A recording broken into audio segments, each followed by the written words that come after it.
Bom dia, irmãos, graça e paz de Cristo Jesus a todos. Voltamos à nossa EBD novamente, né? E pelo jeito a gente vai continuar com ela online durante mais aí um longo período, visto que agora que está se agravando o problema dessa doença em nossa cidade. Então, irmãos, se cuidem, né? Os irmãos precisam sair para trabalhar, se cuidem. Aqueles que têm que ficar em casa, que são grupo de risco, fiquem em oração. Né? Aqueles que, lembro, pensando no meu sermão de domingo à noite, os apóstolos, discípulos, saíam para pregar. Iam no templo, iam de casa em casa, se arriscavam-se. O restante da igreja ficava em casa orando. Então, aqueles que precisam sair para trabalhar, pregar o evangelho, falar do amor de Jesus, ou então ganhar o seu sustento, o seu salário, vão com fé em Cristo Jesus. E aqueles que precisam ficar em casa, fiquem em oração. Eu quero aprofundar um pouco mais o tema santidade. Na última EBD que eu fiz, que eu gravei, eu falei um ponto apenas, eram 3 pontos, e um deles eu tratei sobre a santidade, e eu vi que os irmãos ficaram interessados. Então eu tenho um estudo sobre a santidade, onde eu aprofundo um pouco mais. Né? A gente ainda precisa ler, pensar, orar e buscar muito, né?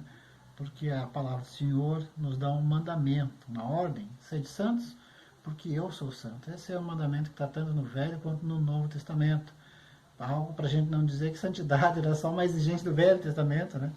Ou então dizer que santidade é uma nova exigência de Deus. Não, Deus deixa bem claro que a ordem que ele dá ao seu povo é para que seu povo seja santo, se santifique. Então, santidade é o nosso tema hoje, dessa manhã. E ela vem do termo agiasmos, que significa consagração, separação. E é um processo que se inicia lá no momento da regeneração. Regeneração, irmãos, é quando nós nos convertemos. Quando Cristo toca o nosso coração e o Espírito Santo passa a habitar em nós, nesse momento nós somos regenerados. Deus tira o nosso coração de pedra, põe o coração de carne, nos dá vida. Nós estávamos mortos espiritualmente. Por isso que é regeneração. É morto que passa agora a viver, passa a estar vivo. Só que espiritualmente. Nós estávamos mortos espiritualmente.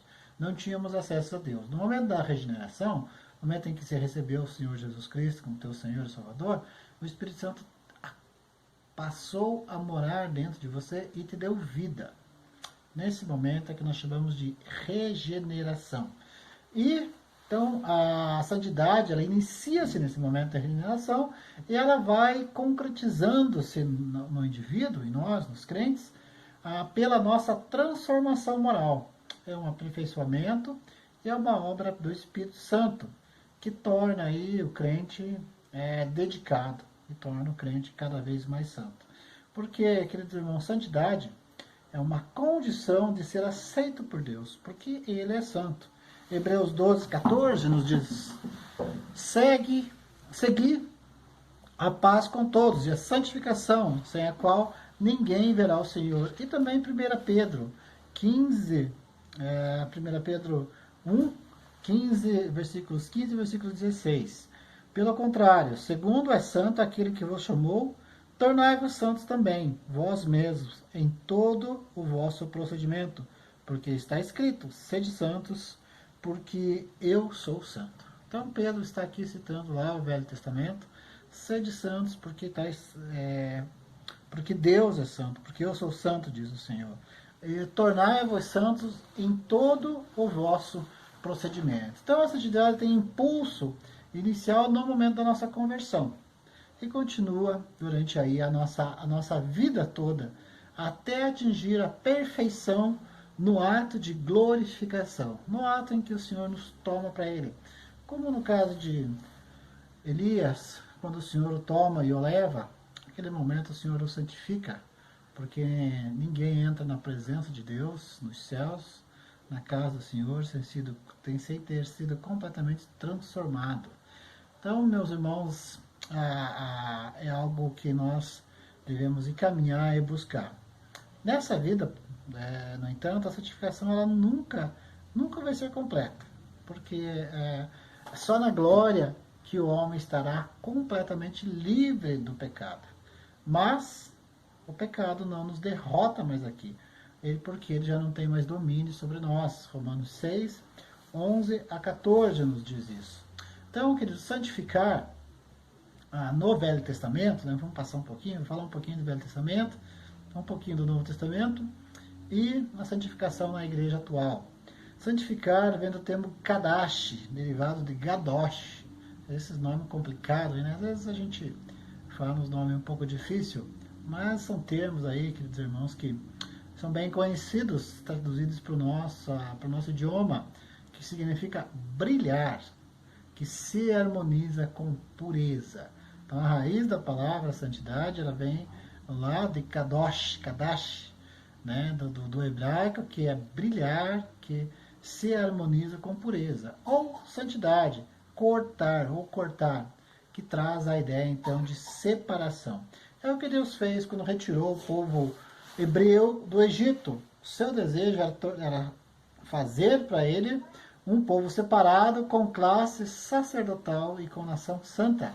Êxodo 19, 4 a 6. Então esse era o desejo do Senhor. Já no Novo Testamento, então, Santo Ágios, junto com seus derivados lá do Velho Testamento, Kadosh e Gadosh, são usados aí, então nos evangelhos e quer dizer pertencente a Deus. Então, Ágios, né, com seus termos lá do Velho Testamento, Kadosh, nos evangelhos significa aqueles que pertencem a Deus, pertencente a Deus. E Jesus, então, nos mostra aí uma ética moral essencial na vida daqueles que pertencem a Deus. Quando ele, no início do Sermão da Montanha, Mateus 5, 1 a 12, ele nos dá ali um manual ético para o crente. Bem-aventurados os mansos, os humildes. Eu deixo aos irmãos que estudem em casa. Nós já estudamos na nossa EBD, esse início do Sermão da Montanha, estudamos cada um desses valores, desses princípios morais, que é essencial na vida do crente, para que ele trabalhe nele a santidade. Então, esse ensino de Jesus, que Jesus traz, ele exige uma mudança radical. Bem-aventurados os humildes de espírito, né? Humildade é uma palavra que praticamente Jesus traz ela ao mundo, ela não existia. Humildade é uma palavra que para os gregos e para os romanos, e até para os hebreus, era algo meio que humilhante, né?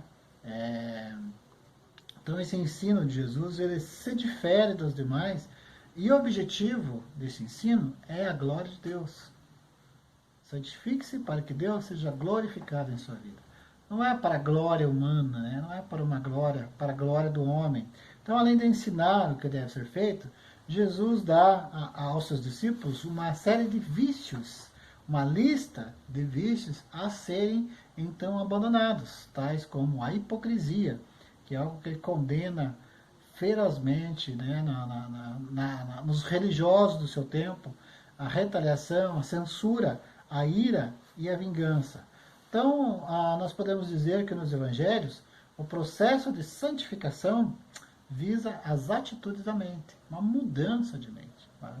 Porque os psicólogos, os termos psicológicos aí nos dizem, chamam de metanoia, uma mudança de pensamento.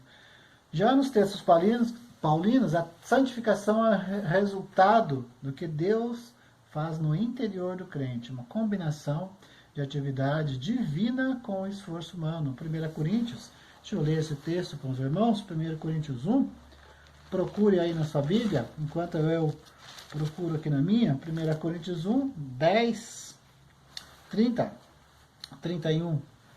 Mas vós sois dele, em Cristo Jesus, o qual se nos tornou da parte de Deus sabedoria e justiça e santificação e redenção, para que, como está escrito, aquele que gloria, glorie-se então no Senhor.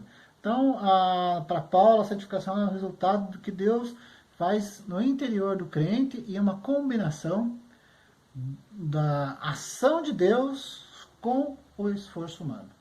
E um aspecto essencial na vida, na santificação dos crentes, é o amor por todos os santos. Então vejam só, queridos irmãos, nós gostamos de participar, de fazer a obra de Deus, e nós sabemos que o nosso Deus é soberano.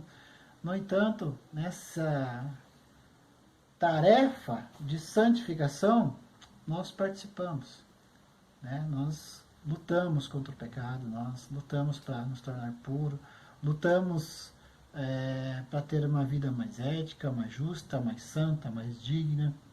Lutamos contra os vícios, lutamos contra o pecado que tem nas mentes no nosso dia. E Pedro, então, ensina em sua carta que essa santificação é um processo progressivo, pois a salvação em Cristo ela nos conduz à santidade, que é doada, então, pelo Espírito Santo, e que deve agora se expressar concretamente em nossas vidas em santidade vivida, pois o nosso fundamento é a morte de Jesus Cristo na cruz e o sangue derramado dele que serviu para resgatar a vida interior, para restaurar a nossa vida interior. 1 Pedro 2,5 e 9,10. Esse texto eu deixo para vocês lerem em casa. 1 Pedro 2,5 e versículo também 9 e versículo também 10. Portanto, o Novo Testamento mostra que, como exemplo de Cristo, a perfeição é o alvo para o crente. A perfeição é o alvo para o crente. O objetivo é elevado como todo o mandamento de Jesus. No entanto, nós temos a ajuda do Espírito Santo de Deus, e que aplica em nós a santificação. E nesse processo, então, que busca atingir o alvo que será completo quando estivermos no céu, na glória. Então, quando nós lutamos para ser santo, o Espírito Santo luta conosco. É Cristo lutando conosco o tempo todo, para que nós aí vençamos as obras de carne e nos dediquemos aos frutos do Espírito.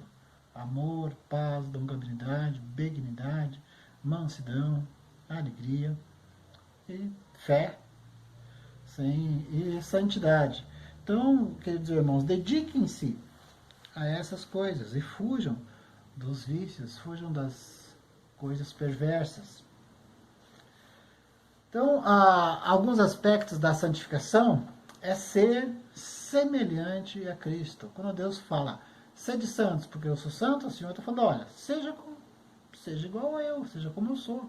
O que para nós, né, traduzido literalmente, é seja semelhante a Cristo. E essa é uma obra progressiva de Deus, mas também é uma obra em que nós participamos, como eu já disse anteriormente. E essa obra de santificação que Deus faz em nossas vidas e que nós também colaboramos, visa a nos livrar cada vez mais do pecado e nos tornar cada vez mais parecidos com Cristo. Atinge então a integralidade e acontece em nosso intelecto. Deus e o homem então cooperam na santificação.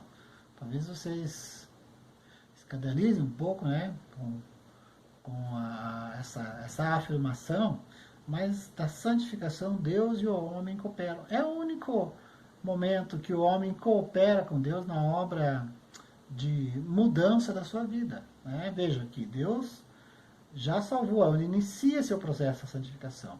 Né? Deus, lá no início da conversão, quando Deus te regenerou, quando Deus me regenerou. Esse foi um papel que Deus fez.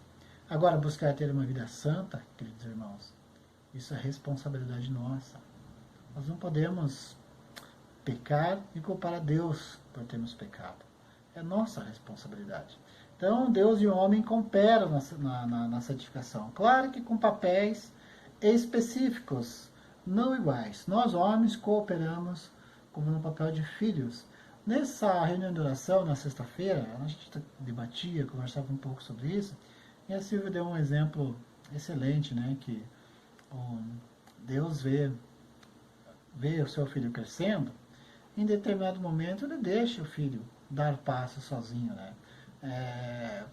E realmente eu penso que nesse papel específico que nós temos, eu vejo quando a gente está, um exemplo, como o pai está ensinando um filho a andar de bicicleta. O pai primeiro segura, né? Coloca as rodinhas, mas chega uma hora que ele tira a rodinha e o filho vai andar sozinho. Só que, às vezes, o tombo, né, a queda é inevitável, mas o pai está ali para pegar, pôr no colo, tratar os ferimentos e incentivar o filho a subir na bicicleta e tentar de novo.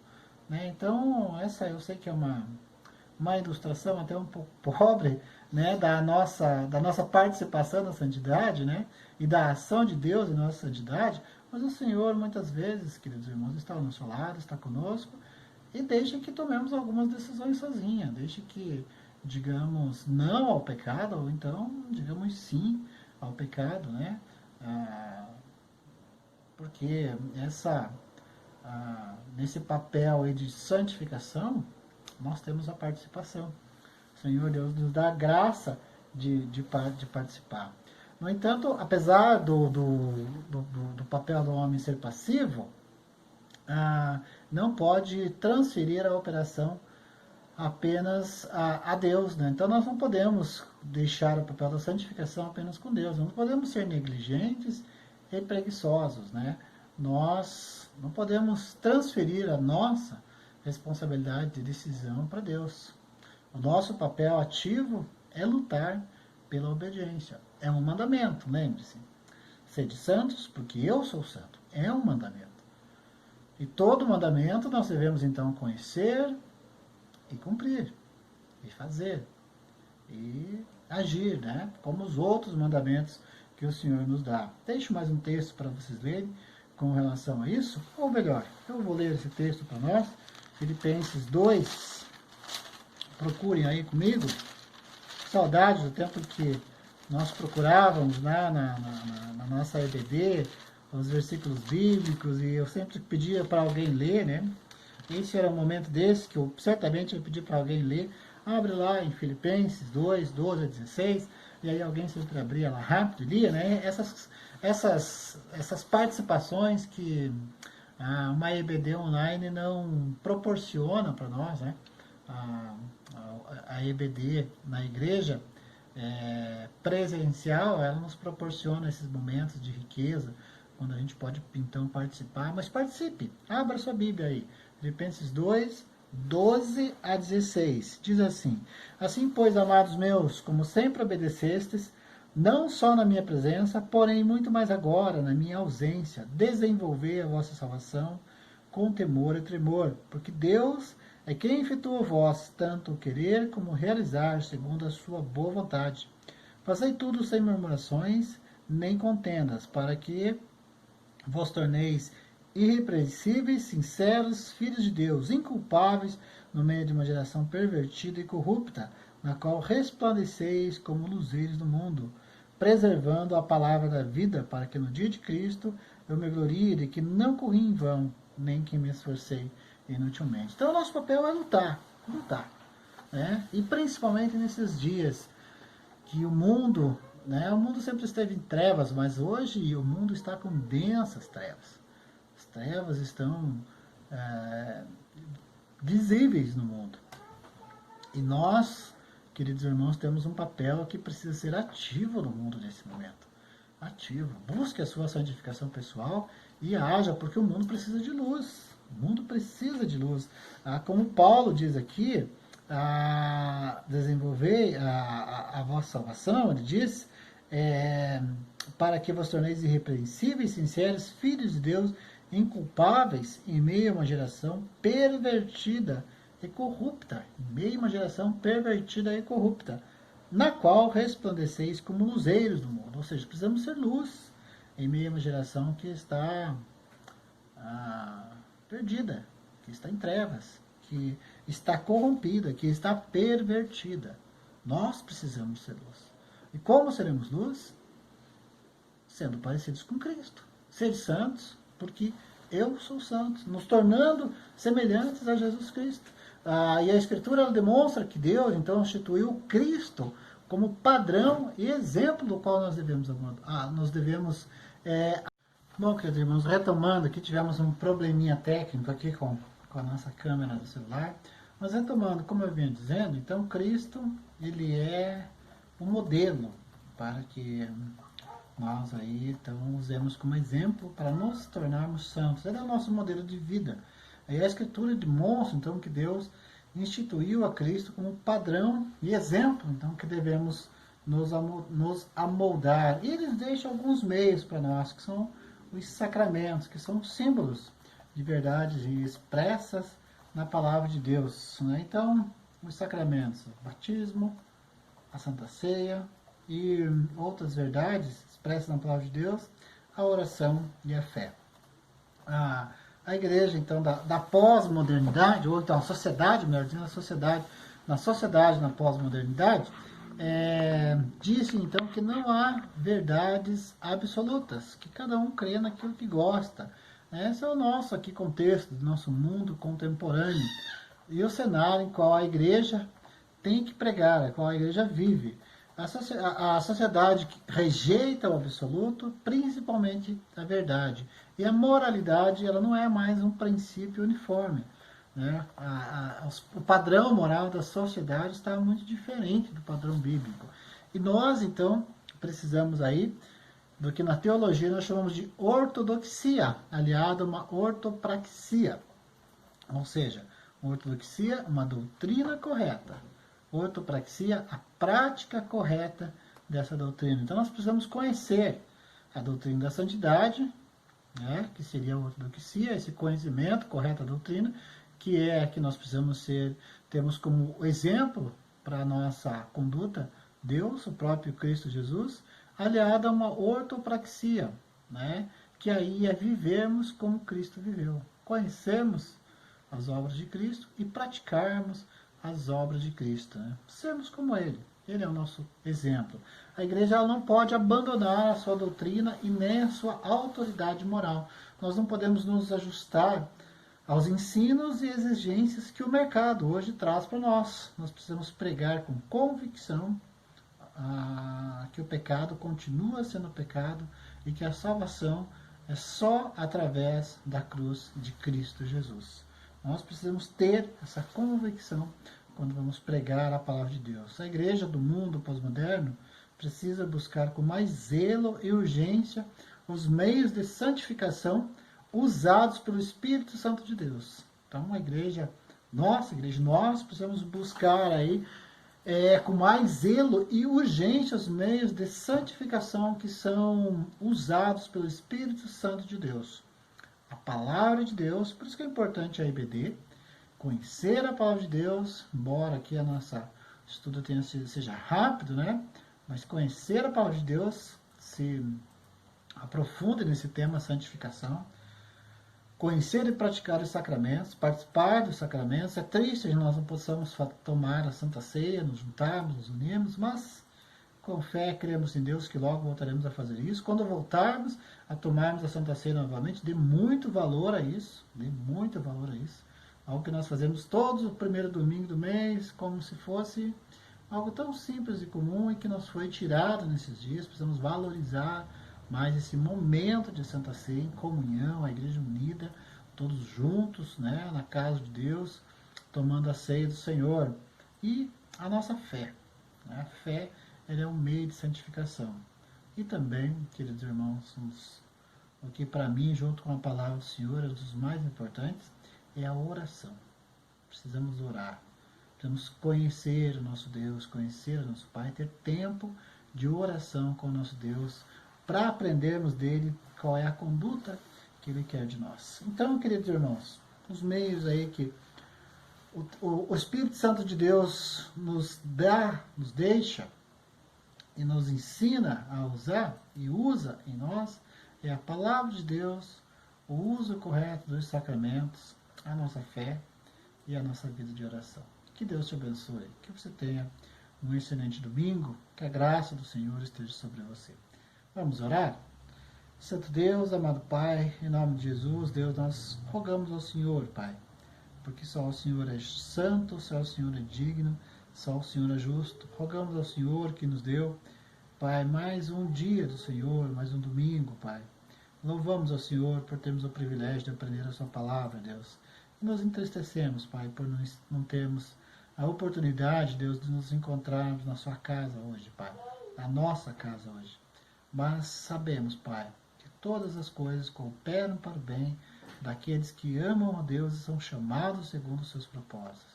Há algo de bom, Pai, que o seu povo aprenderá, Senhor Deus, diante de toda essa situação, Pai. Nos ensina, Senhor Deus, e nos ajuda, Pai.